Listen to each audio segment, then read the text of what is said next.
तवज्जो से सुनिएगा, एक अल्लाह की इबादत करो, वही अल्लाह तबारक व तआला फौरन इरशाद फरमा रहा है कि माँ बाप के साथ हुस्ने सलूक करो, माँ बाप के साथ हुस्ने सलूक करो, माँ बाप के साथ हुस्ने सलूक करो। आपने कभी गौर किया आखिर वजह क्या है, आखिर रीजन क्या है? क्या अल्लाह, गौर से सुनिएगा, बहुत अहम बात करने जा रहा हूँ के फौरन बाद कि बीमार की इयादत करो, हालांकि बीमार की खैरियत पूछने पे भी सवाब है। अल्लाह के रसूल सल्लल्लाहु तआला अलैहि वसल्लम ने इरशाद फरमाया कि जो सुबह को किसी बीमार की खैरियत पूछने जाए, बीमार की इयादत के लिए जाए, शाम तक 70,000 फरिश्ते उसके लिए दुआए मगफिरत करते हैं, और जो शाम को बीमार की इयादत के लिए जाए, सुबह तक 70,000 फरिश्ते उसके लिए दुआए रहमत किया करते हैं। तो कभी फरिश्ते दुआए मगफिरत कर रहे हैं। अस्सलामु अलैकुम वरहमतुल्लाहि ताला वबरकातुहू। माशाअल्लाह, सलाम के जवाब से पता चल रहा है कि माशाअल्लाह आप हजरात मुकम्मल बेदार हैं। ऐसा कुछ नहीं है कि अभी बड़ी अच्छी शायरी आपने हजरत शौकीन नवाज शौकीन फरीदी साहब क़िबला से आपने समाअत की। दिगर मुअक्कर मुअज़्ज़ज़ शुअरा उलमा ये के बाद दीगरे आपके बीच आते रहे, लेकिन माशाअल्लाह आप क्यों न बेदार रहें कि चूँकि ये खानकाह महब्बतिया है और मशाइख और बुजुर्गान दीन के जवार में इस वक्त हम और आप बैठे हुए हैं। मुझे चूँकि उर्स में आना था और मेरी दावत भी थी, लेकिन किसी वजह से ट्रेन लेट हो गई और फिर मैं आधे रास्ते से मुझे उतरना पड़ा और फिर किसी दूसरे खतीब को अपनी जगह एडजस्ट करके यहाँ पे भेजना पड़ा। मैं समझता हूँ कि अब चूँकि हाजिरी लिखी थी और जिस तरह भी हाजिरी होनी थी हुई, वालिदा मखदूमा का इंतकाल हुआ और उनके उर्स चहल्लुम पे फ़कीर को फिर एक बार मदऊ किया गया और फ़कीर आपकी बारगाह मोहब्बत में हाजिरी की सआदत हासिल कर रहा है, इस उम्मीद के साथ कि शाह चे अजब गर बनावाजंद गदारा, शाहों को क्या अजब है कि वो हम फ़कीरों को न नवाजें, गर कबूल उफ्तद ज़हे इज़्ज़ो शरफ। और जब फैजान जारी होगा आरा की धरती से, शाहाबाद रेंज से, और जो शाहाबाद रेंज से जो फैजान यहाँ पे खगड़िया और फिर भागलपुर के क्षेत्र में आया और पूरी दुनिया में जो अब्र करम बरस रहा है, यकीनन हम फकीरों पर भी वो फैजान हम फकीरों के साथ भी जारी हो सारी हो जाएगा। बस थोड़ी देर की बात है। ये वही फैजान फरीदी है साहेब कि कभी हमें सुरकाही शरीफ की धरती पर भी ये फैजान दिखाई देता है, तो कभी चंपारण के हुसैनी शरीफ की धरती पर भी ये फैजान दिखाई देता है। यही फैजान शाहाबाद है जो हमें भागलपुर में भी दिखाई दे रहा है, तो कभी हमें जोगिया शरीफ में भी दिखाई दे रहा है, तो राटन शरीफ की धरती पे भी दिखाई दे रहा है। आइए मैं गुफ्तगू शुरू करूं। नहमदुहु व नुसल्ली व नुसल्लिमु अला रसूलिल करीम, अम्मा बाद फ़अऊज़ु बिल्लाहि मिनश शैतानिर रजीम, बिस्मिल्लाहिर रहमानिर रहीम, व क़ुर रब्बिरहमहुमा कमा रब्बयानी सगीरा। सदक़ल्लाहु मौलाना अज़ीम। दुरूद शरीफ पढ़िए बावाज़े बुलंद दुरूद शरीफ पढ़िए, झूम झूम के अल्लाहुम्मा सल्लि अला सय्यदिना व शफ़ीइना व मौलाना मुहम्मदिन मादनिल जुद वल करम वालिहिल किराम व सहबिहिल इज़ाम व इब्निहिल करीमिल गौसिल आज़मिल अफ़ख़मिल हुमाम व हिज़्बिहि अजमईन। होना तो ये चाहिए था कि पहले मैं खुतबा पढ़ता, लेकिन चूंकि जो अफरा तफरी का माहौल हुआ है तो उसको संभालने के लिए मैंने कुछ बातें कर दी। अब मैंने जो आयत करीमा का एक हिस्सा मैंने पेश किया, इस हवाले से गुफ्तगू हो गई, आप देख होगी इंशाअल्लाह तबारक व तआला। सूरह बनी इसराइल, बेटा उन लोगों को मत आप टच कीजिए, छोड़ दीजिए प्लीज। आप मेरी तरफ देखिए, मुझे देखिए, आप हजरत साहब किबला को देखिए और हजरत के वास्ते से फकीर को भी देख लीजिए। और चूंकि खतीब के लिए जरूरी है कि ऑडियंस मुकम्मल तौर से उसकी तरफ मुखातब हो, आप मेरी आंखों की तरफ देखें, मेरे बॉडी लैंग्वेज को देखें। इंशाअल्लाह कुछ बातें मैं आप तक पहुंचाने की कोशिश करूंगा इन मुकद्दस शहजादगान और इन मुकद्दस मशाइख किराम की मौजूदगी में। अल्लाह तबारक व तआला सूरह बनी इसराइल जिसको आप कहते हैं, जिसको सूरतुल इसरा भी कहा जाता है, सूरतुल इसरा के अंदर अल्लाह तबारक व तआला इरशाद फरमाता है, वक़ज़ा रब्बुका अल्ला तअबुदु इल्ला इय्याह व बिल वालिदैनि इहसाना इम्मा यबलुगन्ना इंदकल किबर अहदुहुमा औ किलाहुमा फला तकुल लहुमा उफ्फिन वला तरहरहुमा व कुल लहुमा कौलन करीमा वख्फिद लहुमा जनाह ज़ुल्ल मिनर रहमा व कुर रब्बिरहमहुमा कमा रब्बयानी सगीरा। ये दो आयत करीमा सूरह इसरा की मैंने तिलावत का शरफ हासिल किया। जरा तवज्जो के साथ सुनिएगा। हम चूंकि मुसलमान हैं, हमारा कलमा कलमा ला इलाहा इल्लल्लाह मुहम्मदुर रसूलुल्लाह। बेटा जरा बुलंद आवाज से पढ़ो तो ला इलाहा इल्लल्लाह मुहम्मदुर रसूलुल्लाह।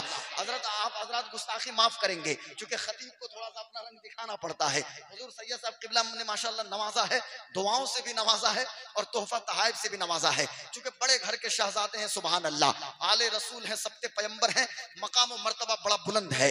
हम तो फकीर, हम तो आला हजरत की जबान से यही कहेंगे कि तेरी नस्ल पाक में है बच्चा बच्चा नूर का, तू है ऐने नूर, तेरा सब घराना नूर का। तेरी नस्ल पाक में है बच्चा बच्चा नूर का। आज कुछ लोग कहते हैं, साहब जरा गौर से सुनिएगा, कुछ लोग कहते हैं कि सब सारे लोग मनकबत पे मनकबत पढ़ते हैं अहले बैत अतहार की, लेकिन इमाम ने किस तरह मनकबत की है? इमाम मुस्तफा जाने रहमत जो सलाम आपने लिखा है, वहां भी जब आप बात आई है तो वहां भी मनकबत लिख रहे हैं, सैयदा जाहिरा तैयबा ताहिरा जाने अहमद की राहत पे लाखों सलाम। लेकिन इमाम ने तो 2 मिसरों में बात ही खत्म कर दी है कि तेरी नस्ल पाक में है बच्चा बच्चा नूर का। यानी इमाम मुस्तफा जाने तू है ऐने नूर, तेरा सब घराना नूर का। आज लोग कहते हैं कि साहब इमाम ने क्या कहा, तो आप वहीं से कमरे से देखिएगा। हमारे कुछ नौजवान लड़के जो कमरे में बैठ के तकरीर सुन रहे हैं तो वहीं से सुने।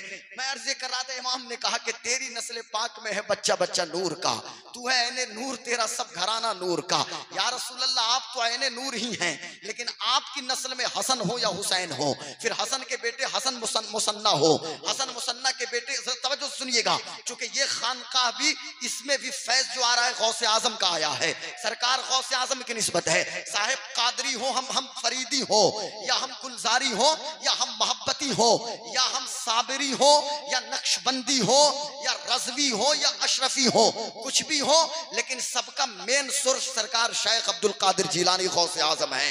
सरकार बड़े पीर गौसे आजम है। सारे सिलसिले में कादरी फैजान जारी है गौसे आजम का।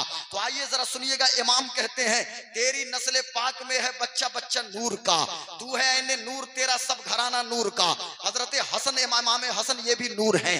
इमाम हसन के बेटे हसन मुसन्ना ये भी नूर हैं। हसन मुसन्ना के बेटे हजरत अब्दुल्ला, कोई लतीफा नहीं, ऑथेंटिक बातें पेश करता हूँ, हजरत अब्दुल्ला महस ये भी नूर हैं। अब्दुल्ला महस के बेटे हजरत सैयद मूसा ये भी नूर, सैयद मूसा के बेटे सैयद अब्दुल्ला ये भी नूर, सैयद अब्दुल्ला के बेटे सैयद मूसा सानी ये भी नूर, सैयद मूसा सानी के बेटे फिर सैयद अब्दुल्ला ये भी नूर, उनके बेटे सैयद यहया ये भी नूर, उनके बेटे सैयद दाऊद ये भी नूर, और उनके बेटे सैयद अब्दुल्ला ये भी नूर, और उनके बेटे हजरत अबू सालेह मूसा जंगी दोस्त ये भी नूर, और उनके बेटे शेख अब्दुल कादिर जिलानी गौसे आज़म रज़ियल्लाहु ताला अन्हु ये भी।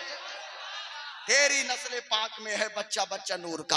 आओ जरा देखो, इमाम हुसैन भी नूर हैं, और हुसैन इमाम हुसैन के बेटे। जरा तवज्जो से सुनिएगा, हम गौस पाक की अम्मी तक आएंगे। बात गौसे आजम की चली है, आप कोई भी हो, आप खान हो, पठान हो, शेख हो, सैयद हो, लेकिन जब गौसे आजम की बात चली हो तो सबको झूम जाना चाहिए, इसलिए कि बात उस सरकारे जली की चल रही है, बात गौसे जली की चल रही है, सरकार गौसे आजम की बात हो रही है। हजरत सरकार इमाम हुसैन ये भी नूर है। इमाम कहते हैं तेरी नस्ल पाक में है बच्चा बच्चा नूर का।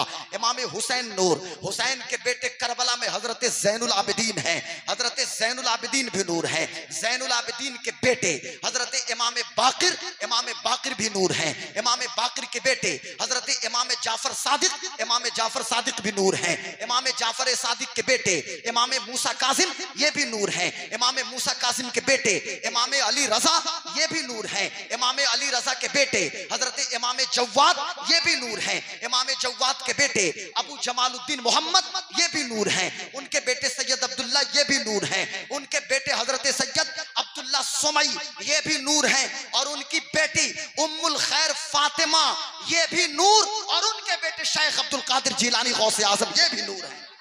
तेरी नस्ल पाक में है, तेरी नस्ल पाक में है बच्चा बच्चा नूर का, तू है ऐने नूर, तेरा सब घराना नूर का। अब थोड़ा सा आप बेदार हो गए हैं तो अब गुफ्तगू मैं शुरू करूंगा अजमत वालिदा के हवाले से इंशाअल्लाह तबारक व तआला। लेकिन आज गुफ्तगू 2 हिस्सों में तकसीम होगी।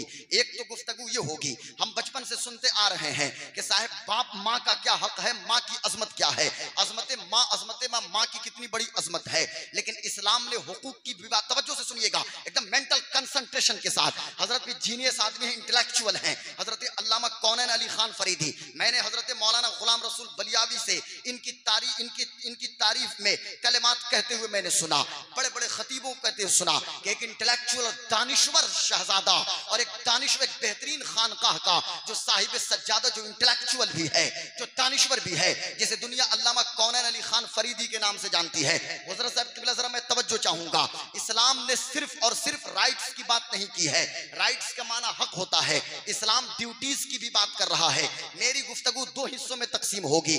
हम माँ की अजमत की भी बात करेंगे, हम माँ के हुकूक की भी बात करेंगे और माँ बाप की जिम्मेदारी की भी बात करेंगे। और आज के इस जलते हुए समाज को, चूंकि हमें अमन और शांति का गहवारा बनाना है, एक रेलिवेंट, मेरी बात समझ में आ रही है ना सबको, एक जो बर्निंग इशू मौजूदा दौर में है। आज एक माँ जाती है एक मौलाना साहब के सामने या किसी आमिल के सामने, हजरत एक तावीज लिख दीजिए, मेरी बेटी मेरी बात को नहीं मान रही है। हजरत एक तावीज लिख दीजिए, मेरा बेटा मेरी बात नहीं मान रहा है। 10 साल का बेटा हो गया है, कभी पबजी खेल रहा है तो कभी फ्री फायर खेल रहा है। 10 साल और 9 साल की बेटी न तो बाप की बात मानने के लिए तैयार और न तो माँ की बात मानने के लिए तैयार है। अब बहैसियत माँ और बहैसियत बाप हमारी जिम्मेदारी क्या है? आप भी बेटों के बाप होंगे, आप भी बेटियों के बाप होंगे। इसमें बहुत सारे लोग बाप और बाप भी मौजूद हैं और माइक्रोफोन से मेरी आवाज जहां तक पहुंचती होगी तो माएँ भी मौजूद सुनती होंगी, या अभी जो रिकॉर्डिंग हो रही है यूट्यूब वाले डालेंगे कि माओ की जिम्मेदारी क्या है। क्योंकि हुकूक पे भी हम इंशाल्लाह गुफ्तगू करेंगे। माँ की अजमत बहुत बुलंद है, बाप की भी अजमत बुलंद है, लेकिन जरा सुनिएगा, अभी अगर हम जवान हैं तो हमारी भी तो कुछ जिम्मेदारी होती है। कुछ वक्त दीजिए आप लोग। ड्यूटीज एंड राइट्स, ये सिक्के के दो भाग है, हेड एंड टेल है, यानी सिक्के के दो हिस्से हैं, ड्यूटीज एंड राइट्स। अगर बहैसियत बाप, हजरत बहैसियत बाप और बहैसियत माँ, अगर मैं अपनी जिम्मेदारी को अदा करूं तो बच्चों के हुकूक खुद ब खुद पूरे हो जाएंगे।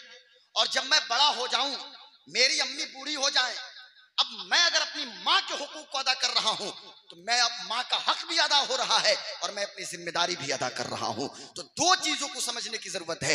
लेकिन आइए सबसे पहले हम अजमत की बात करेंगे और माँ और बाप के हुकूक के हवाले से बात करेंगे। कुरान मुकद्दस के अंदर आप चूंकि मुसलमान हैं, आपने जब ला इलाहा इल्लल्लाह मुहम्मदुर रसूलुल्लाह पढ़ा है तो हमारी और आपकी जिम्मेदारी होती है कि डेली बेसिस पे, रोजाना की बुनियाद पे कुरान मुकद्दस पढ़ने की आदत डालें, कुरान शरीफ की तिलावत की आदत डालें। मुझे अफसोस के साथ कहना पड़ता है, जिस खानकाह मोहब्बतिया के कैंपस में हम बैठे हुए हैं, आप खानकाह के तमाम बुजुर्गों की तारीख उठा के देखिए, वो हजरत शाह मोहब्बत रहमतुल्लाह अलैह हो या हजरत बाबू हुजूर हो या कोई भी बुजुर्ग इस खानकाह का हो, उनका ये मामूल है कि डेली बेसिस पे वो कुरान मुकद्दस की तिलावत वो लोग करने वाले थे। आज जरूरत यह है कि कुरान शरीफ देखने की आदत डालिए। कुरान शरीफ के अंदर एक दो जगहों पे नहीं, बल्कि कुरान मुकद्दस की 15 आयतें ऐसी हैं, 15 जगहों पे लगभग अल्लाह तबारक व तआला ने अपनी इबादत के साथ माँ और बाप के साथ हुस्ने सलूक का जिक्र किया है। सूरतुल बकरा हो, सूरह आले इमरान हो, सूरह निसा हो, सूरह अनआम हो या सूरह इसरा हो या फिर सूरह लुकमान हो, आप कई सूरतों को उठा के देखिए जहां अल्लाह तबारक व तआला अपनी इबादत का जिक्र कर रहा है। एक अल्लाह की परस्तिश करो, जरा तवज्जो से सुनिएगा, एक अल्लाह की इबादत करो, वहीं अल्लाह तबारक व तआला फौरन इरशाद फरमा रहा है कि माँ बाप के साथ हुस्ने सलूक करो, माँ बाप के साथ हुस्ने सलूक करो, माँ बाप के साथ हुस्ने सलूक करो।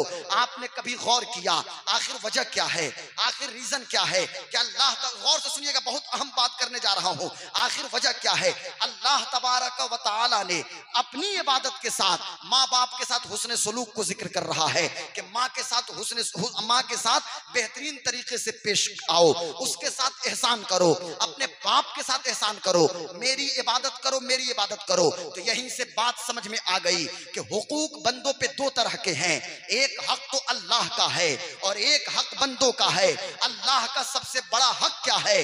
तो ईमान के बाद, ला इलाहा इल्लल्लाह मुहम्मदुर रसूलुल्लाह के बाद, गवाही देने के बाद अशहदु अल्ला इलाहा इल्लल्लाह व अशहदु अन्ना मुहम्मदन अब्दुहु व रसूलुहु के बाद सबसे बड़ा हक है नमाज की पाबंदी।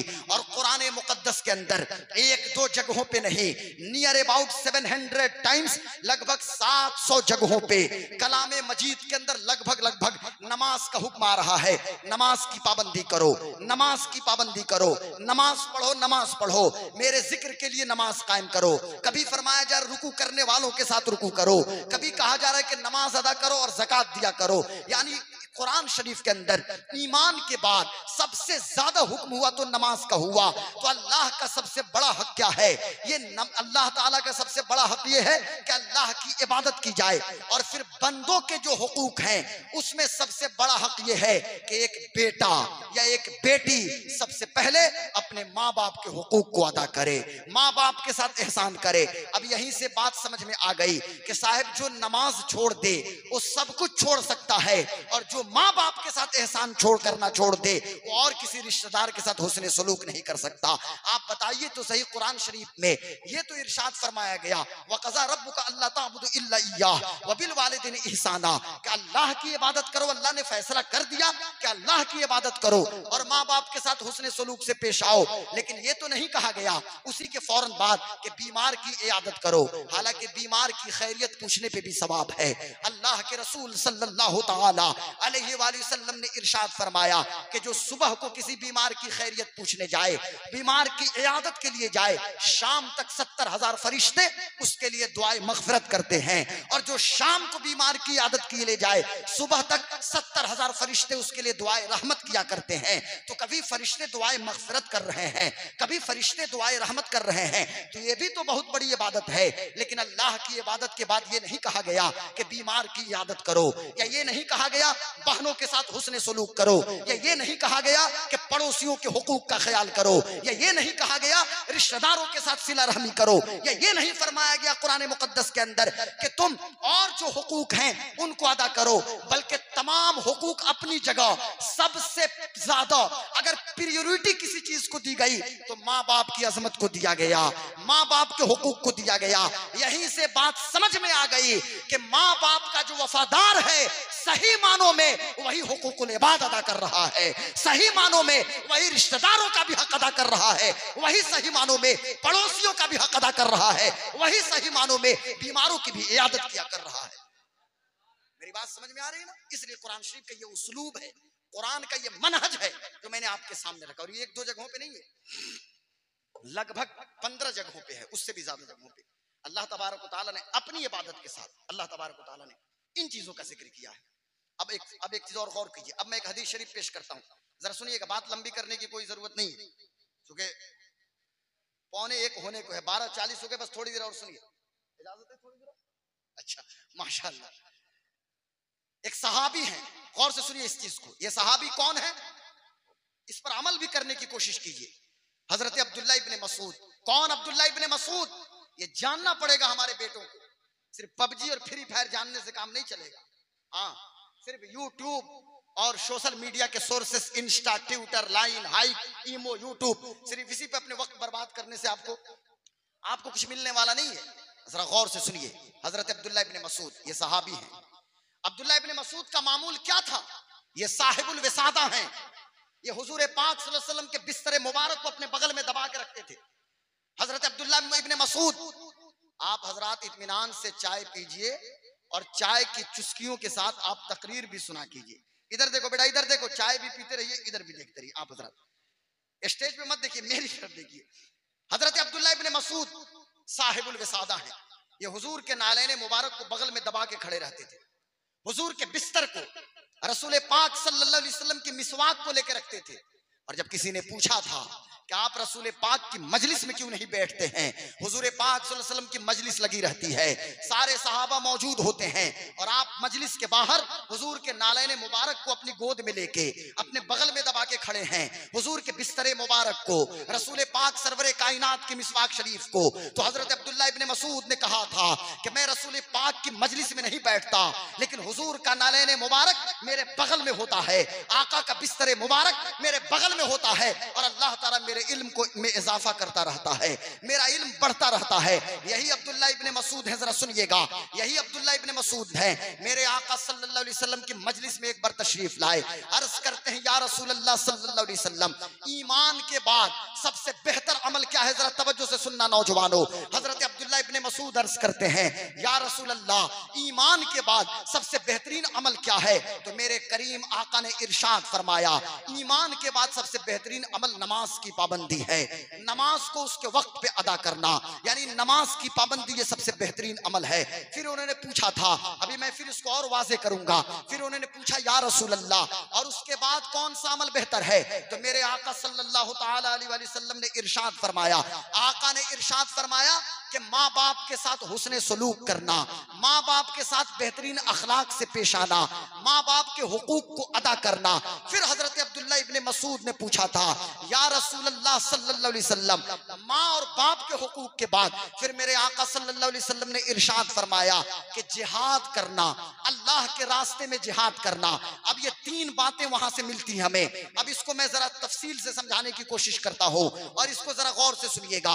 हजरत देखिए, अफरा तफरी बनाइएगा तो मैं तकरीर खत्म कर दूंगा, क्योंकि मुझको जो बात करनी थी मैंने कर ली, हाजिरी लगवा ली। हुजूर सरकार मोहब्बत की बारगाह में मेरी हाजिरी लग गई है, हुजूर बाबू हुजूर की बारगाह में हाजिरी लग गई है, हजरत अल्लामा कौनैन खान फरीदी की बारगाह में मेरी हाजिरी लग चुकी है। अब बयान की जरूरत नहीं है। शब्बर भाई की बारगाह में हाजिरी लग गई है, इनके तमाम भाइयों की बारगाह में हाजिरी लग चुकी है। तो तकरीर की कोई अब चंदा जरूरत नहीं है, कोई लंबी तकरीर की जरूरत, लेकिन सुन लीजिए, अफरा तफरी का माहौल मत बनाइए। अब्दुल्ला इब्ने मसूद ने पूछा था, या रसूल अल्लाह, सबसे पहला बेहतर अमल क्या है ईमान के बाद? हुजूर ने फरमाया, नमाज को वक्तों पे अदा करना।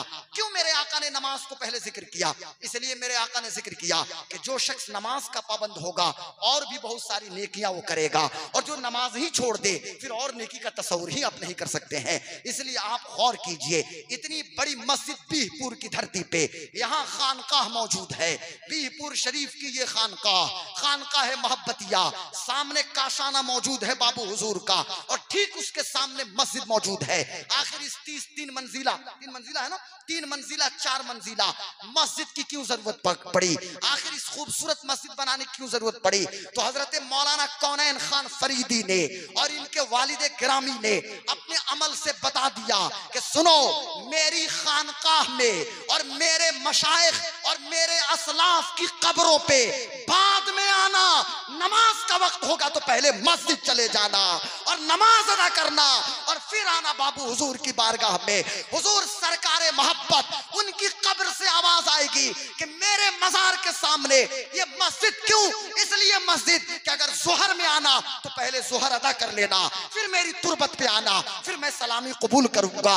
असर में आना, पहले असर अदा कर लेना, फिर मेरी कब्र पे आना, मगरिब अदा कर लेना, फिर मेरी कब्र पे आना। फजर में आना है तो पहले नमाज पढ़ो, फिर खानकाह में आया करो। अब इससे बेहतर पैगाम क्या होगा जो हमारी खानकाह मोहब्बतिया और फरीदिया से इन बुजुर्गों ने दिया है।